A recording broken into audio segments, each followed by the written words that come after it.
Hi there, my name is Jackson Dion. I'm Carrier Nation from British Columbia.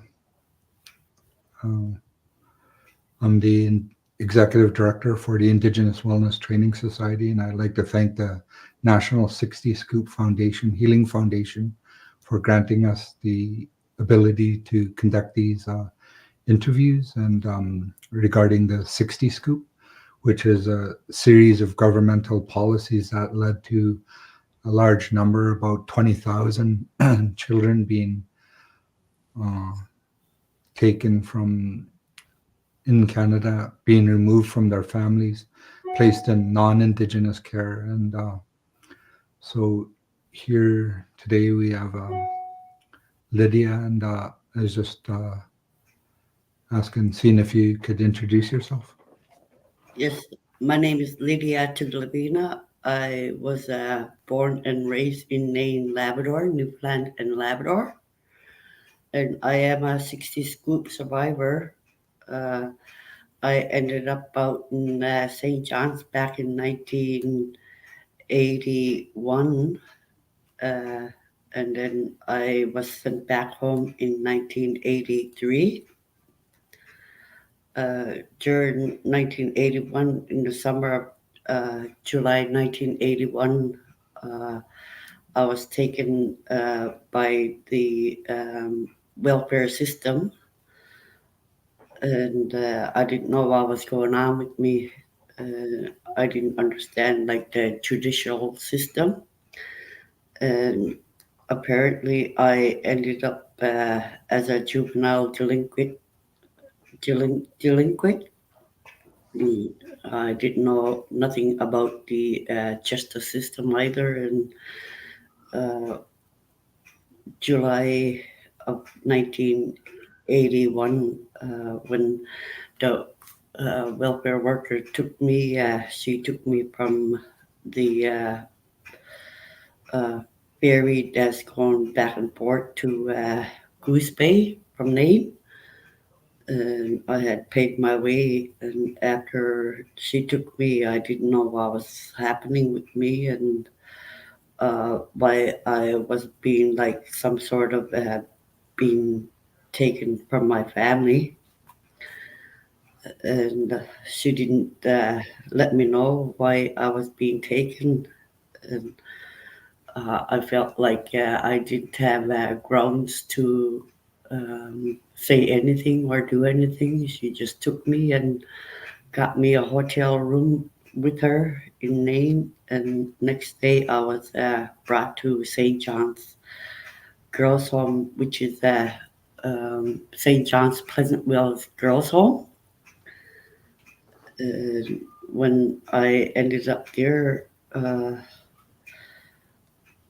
I didn't know what was going on, and they um, had the doors locked. They like I felt like a prisoner, but yet I didn't know why they took me in the first place.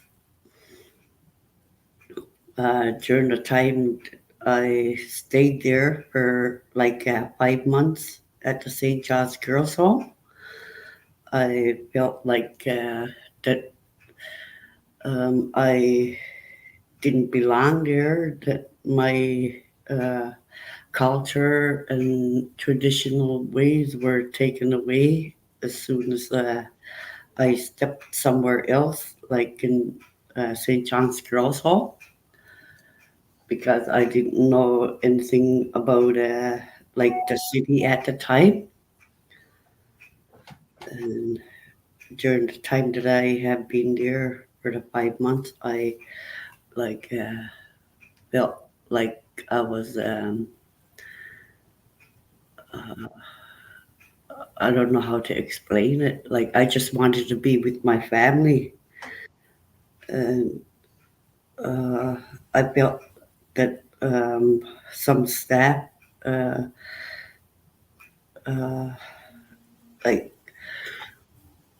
I'm I don't know how to say it. Like I felt that they were um, taking my clothes off with their eyes. You know what I'm saying? Some staff, Mhm. uh, because I had full breast at the time when I was younger, and I ended up having to go to the hospital. And when I went to the hospital, uh, the staff who took me to the Janeway Hospital there, um, my leg was my knee was bad at the time because I had injury before I went to St. John's. So um, my knee was so swollen up, and I couldn't. They had to cut my jeans open, and when I got back to the St. John's Pleasantville Girls' Home, she got me a dress, and actually that dress was red, and the dress had a neck going all the way, showing my cleavage and everything, and I felt uh, like and my skirt, not skirt, but the dress went over my knees, and I felt like I was so uh, what do you call it? I felt like I was naked, and when I got to the girls' home from the hospital, from the Janeway Hospital, which is a hospital for um, younger, I guess, younger children. And when I got there with the staff, uh, everybody looked at me, looked towards me, and I felt like I was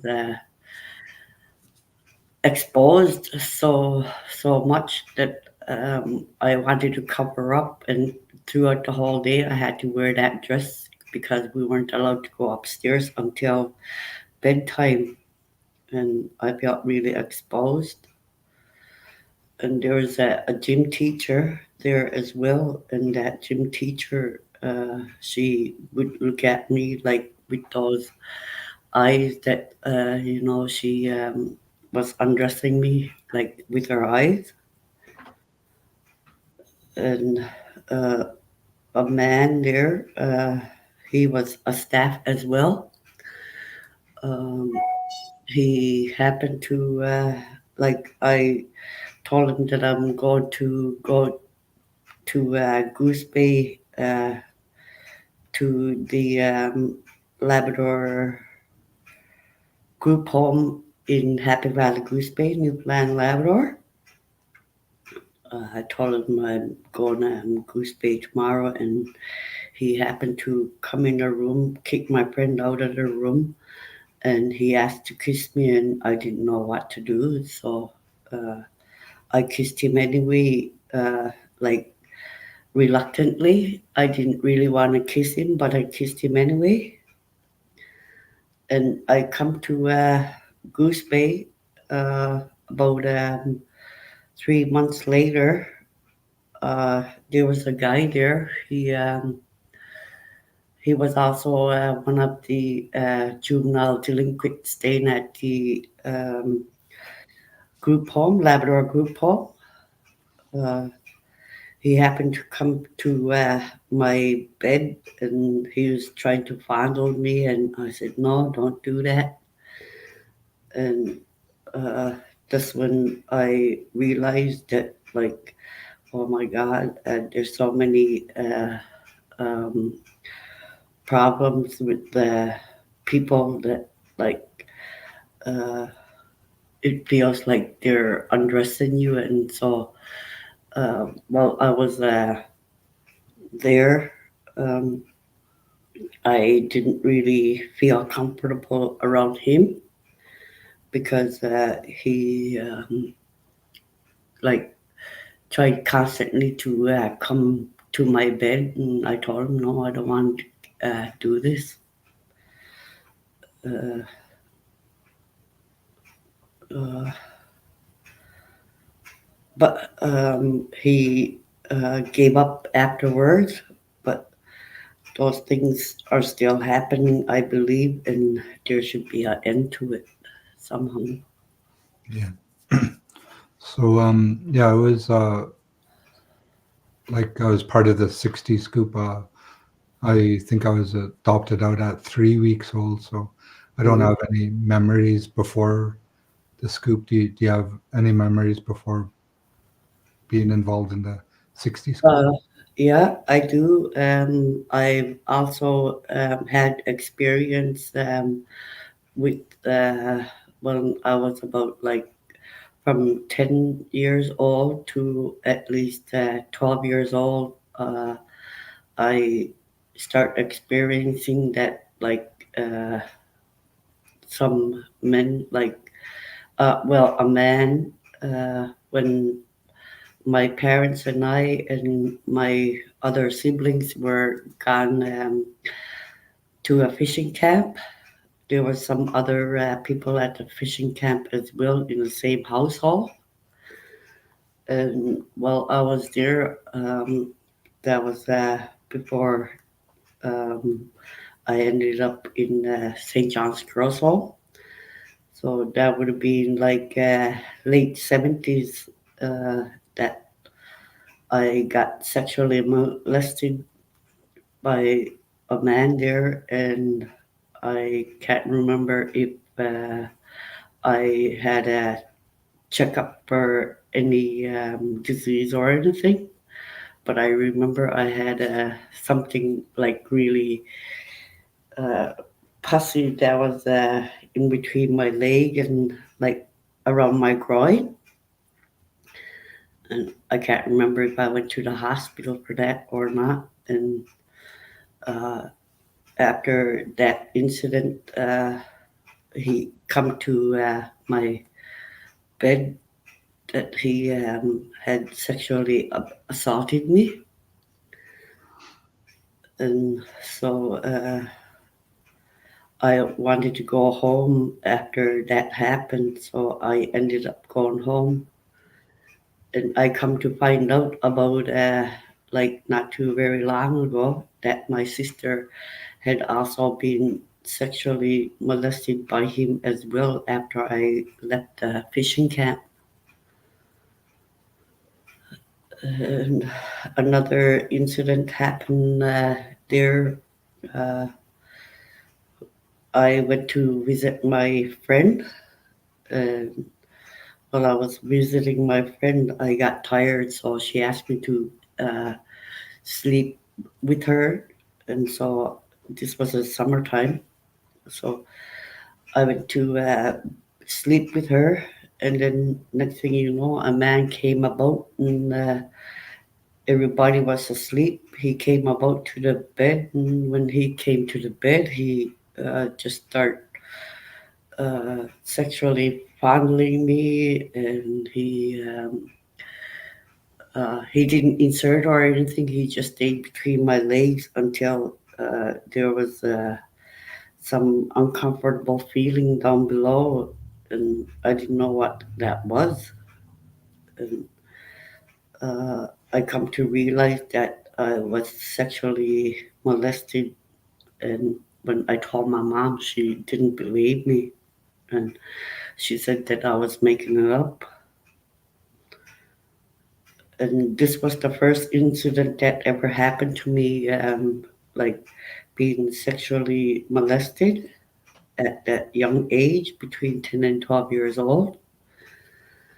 And that's why I didn't like to wear any clothing that the staff gave me in St. John's Girls Home. Yeah, so like looking back, like what are your feelings about all those experiences? Well, as of today, I still haven't done anything about those two incidents where I got sexually molested by those two men.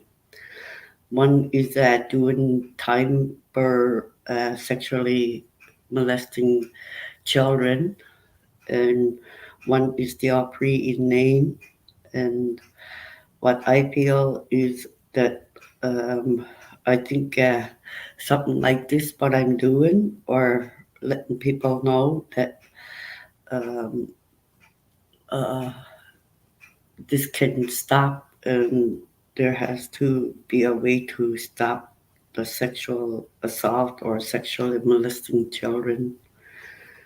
And uh, it's not a good experience to go through that, especially if you're young and you don't know what's happening to you or your body. And that was taken away from me, like my innocence was taken away from me.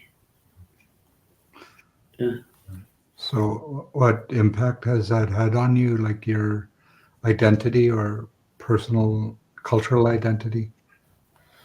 uh, as way of being taken away, I believe my identity, my culture, and my tradition was taken away as soon as I was taken. Uh, well, it was taken. My tradition was taken away. I couldn't eat no more wild food like I always have, and I wasn't able to go to fishing camps or uh, do any traditional uh, traditional activities such as go fishing or hunting, what have you, with my parents. There was a great big impact on uh, my life after I was taken away, and I was taken away from 1981 to 1983, and for that time span, it takes a whole lot away from you, even just for 1 month, because uh,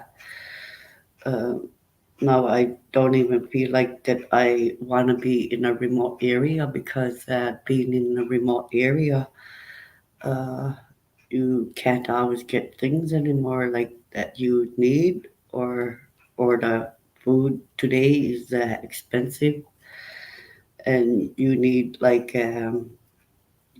gas or stuff like that now to go hunting.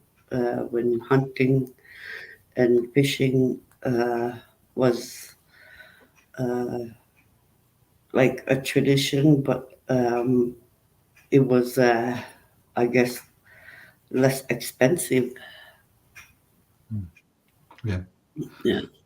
Yeah. So, what, um, what impact has it had on you? Like, I guess, like growing up with that, emotionally or socially or even psychologically. Like, what are your thoughts about it? Or does emotions arise when you think back and reflect on your early childhood experiences and being sexually abused?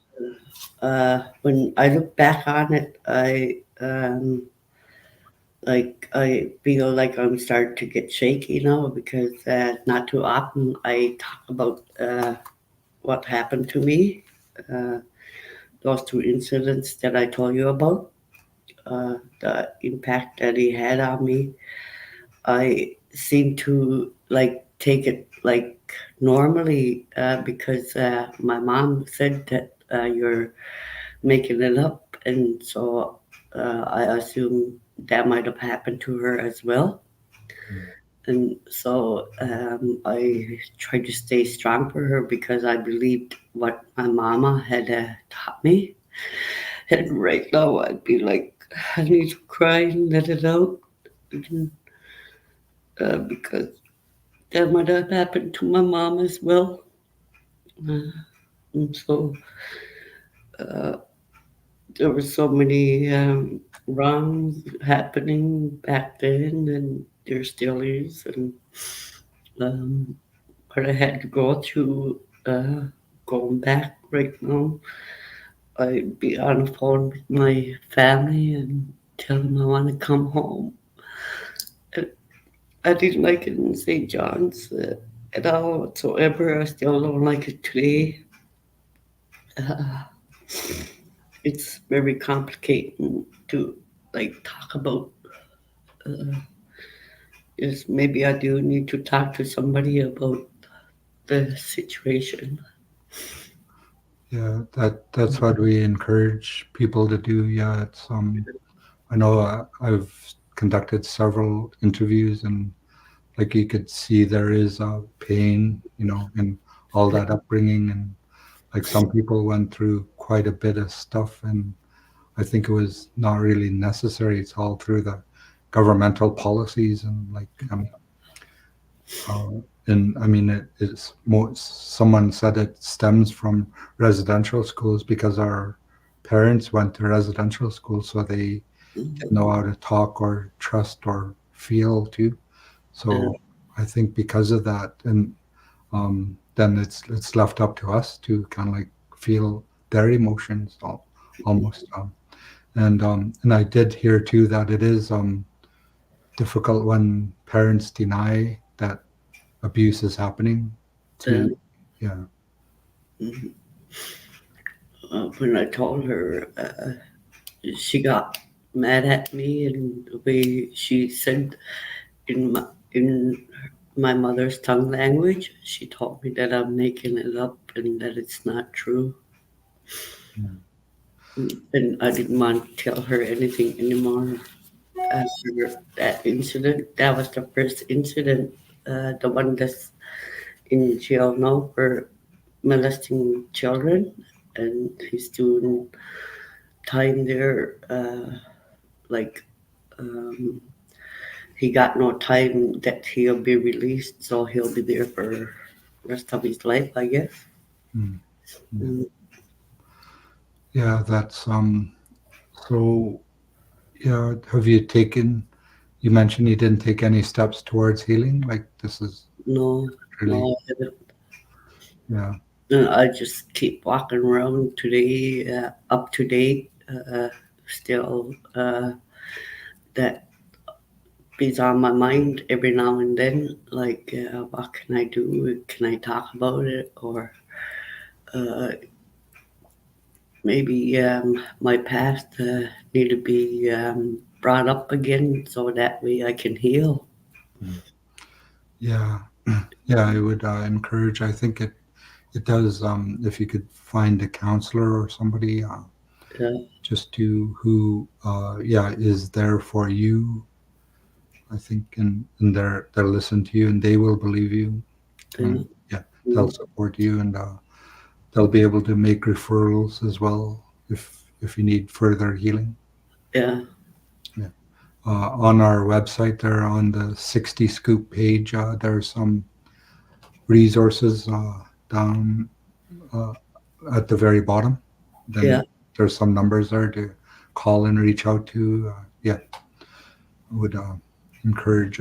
Yeah, just because I know it's not easy, and especially if we don't get this opportunity to share our stories, mm, it's yeah, nothing that we, um, like we go about our everyday life and doesn't really arise, right? And that, mm, it, it shouldn't.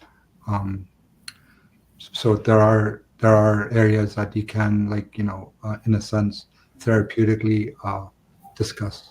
Yeah. yeah, So those resources are probably good to. So if one doesn't work out, then just keep going, or maybe you could talk to somebody in your band. I know there's non-insured health benefits. I think you're allowed up yeah, to yeah. 20 There's plus. that Nunat that I can talk to, but I like to talk to somebody I don't know. Oh yeah, yeah, Yeah, yeah. It's better to talk to somebody that I don't know than somebody I know. yeah, yeah, Yeah, yeah, I feel more comfortable that way. yeah, yeah, Yeah, yeah. Same here. Yeah, like a third party stuff, yeah, yeah, and yeah, and plus two, if they understand the healing process, then yeah, they'll. yeah. That's what I'm talking about as well. Yeah. Yeah, yeah.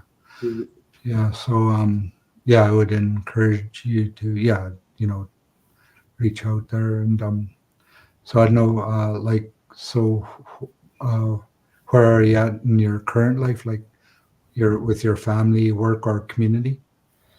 No, I'm not no longer in my community because I have health problems and I have to be near a hospital. Mm, So I live in Happy Valley Goose Bay, mm. Central Labrador. Is that very far from major communities?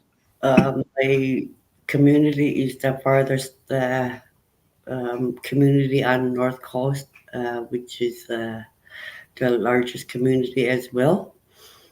Uh, um, it's about 200 or 250 kilometers north of Happy Valley Goose Bay. Oh, wow. Yeah. And there's no road. The only way to travel is by plane or by boat. Oh, wow. Yeah, Yeah, sounds really peaceful, actually. yeah.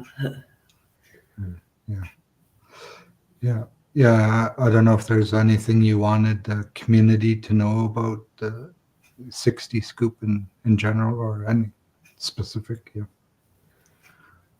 Yeah, I think it would be good that like anybody who has like been affected by 60 group to come forward. I don't know if my sister has or not. Um, I haven't been in contact with her uh, lately for some circumstances, but um, I would encourage some people like who haven't come forward yet to like talk about their uh, experience that they had in 60s group or who have experienced like sexually being abused to come forward because that's the only way to heal, I guess. And I'm finally letting things out now slowly. Um, and if it wasn't for the 60s group workers who came to Goose Bay, I probably wouldn't be able to cope with the situations that I experienced myself. So um, it'd be good to heal, and I am going to try to heal and better my life. Yeah. Hmm. Yeah, yeah, it's great. Yeah, I really appreciate your openness and courage to be able to talk about these things and like being sexually abused and molested as a kid and things like that. And your your because we hear it happens, right? And that's just stories, but you know, actually meeting somebody and hearing that, yeah, I'm glad that we're able to have this interview. Like each one has been slightly different, but it all generally focuses around the same issues. And so other people have, like even men, like talked about being sexually abused too as well. Hmm. Yeah, and during the interviews and all the addictions and everything that it Yeah. trickles down and leads to, and then yeah, and then they have to kind of like pick up the pieces once they get into being a adult and things and yeah. Yeah, and after I was sexually molested, I didn't feel like I wanted to cover up myself. I didn't want people touching me. I felt like distant from people, especially guys. Mm, And I didn't have a boyfriend until I was 16 years old. mm, yeah, And uh, it did have a great big impact. Uh, yeah, yeah. So I just yeah encourage like yeah, I once again just thank you for your courage to be able to talk specifically like um yeah about the two incidences and yeah, just to encourage you to reach out to one of the resources or yeah, if, I like was, yeah, yeah, we also have, but it would be me. Like we do counseling through the online portal. It's a different system. Yeah. yeah. Um, yeah, so I don't know if you have any questions or anything to closing remarks. Uh, no, not right now. Okay. Yeah, yeah, yeah, yeah. Just like to thank you once again, and yeah, I appreciate being able to come here and share what you had to share because the people they need to know. That's what Yeah. yeah, Mm, and that's a general sentiment of a lot of people we've interviewed. Yeah, okay. yeah. Yeah. So I'll end this here. Just give me a second. Yeah.